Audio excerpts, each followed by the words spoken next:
নমস্কার, সোমা স্পেশাল কিচেনে আপনাদের স্বাগত জানাই। আজকে করব পুর ভরা করলা। এই জিরে জিরে না মৌরি, ধনে, শুকনো লঙ্কা আর গোলমরিচ, এটা আমি শুকনো খোলায় ভেজে নেবো, ভেজে নিয়ে গুঁড়িয়ে নেবো। আচ্ছা, এই করলাগুলো আমি সেদ্ধ করে নিচ্ছি। এগুলো জলটা চিপে আমি এই ভেতর থেকে এটা কেটে বীজগুলো বার করে নেবো।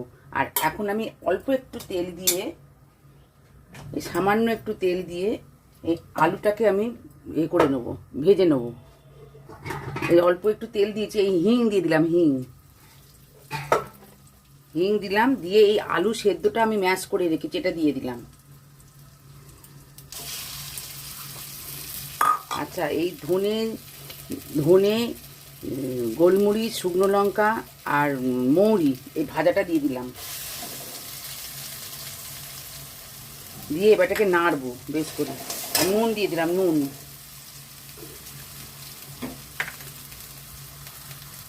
আচ্ছা, এটা আমার ভাজাও হয়ে গেছে, এটা আমি নামিয়ে নিচ্ছি। আচ্ছা, এই করলাগুলো মাঝখান থেকে চিড়ে নিয়ে এই ভেতর থেকে এই শাঁসটা বার করে নিচ্ছি, এই ভেতর থেকে শাঁসটা বার করে নিচ্ছি। আচ্ছা, এই যে করলার এই ভেতর থেকে বীজগুলো বার করে নিয়েছি। এবার দেখো, এর ভেতরে পুরটাকে আমি ঢুকিয়ে দেবো। এই ঢুকিয়ে পুরটা ঢুকিয়ে দিলাম। এরকম করে সব করলাগুলো পুর ভরে নেবো। আচ্ছা, এবার করলাগুলো পুর ভরা হয়ে গেছে। আমি এবার এই চাকা চাকা করে কেটে নেবো করলাগুলোকে, এই চাকা চাকা করে কেটে নেবো।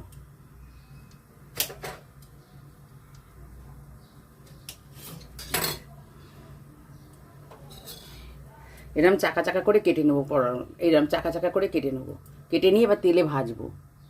আচ্ছা, এগুলো কেটে নিয়েছি, এই যে চাকা চাকা করে এবার ভাজবো তেলে। এগুলো একে একে সব তেলে ভাজবো। এবার ভাজা হবে। আচ্ছা, এগুলো আমার ভাজা হয়ে গেছে, আমি তুলে নিচ্ছি। এরম করে সব করলাগুলো আমি ভেজে নেবো।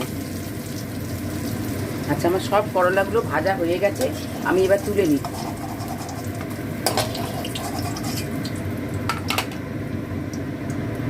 এইভাবে আপনারা করবেন, করে খেয়ে দেখবেন, এটা খুব সুস্বাদু হয়, খুব ভালো হয় খেতে। যদি মনে করেন পুর বেরিয়ে যাচ্ছে, একটু ময়দা ছড়িয়ে দেবেন করলার উপরে, তাতে কোনো অসুবিধে নেই। আর এটা আপনারা করিয়ে খেয়ে কমেন্ট করে জানাবেন কেমন লাগলো। আজকের মতন এই পর্যন্ত। আপনারা লাইক সাবস্ক্রাইব করবেন। নমস্কার।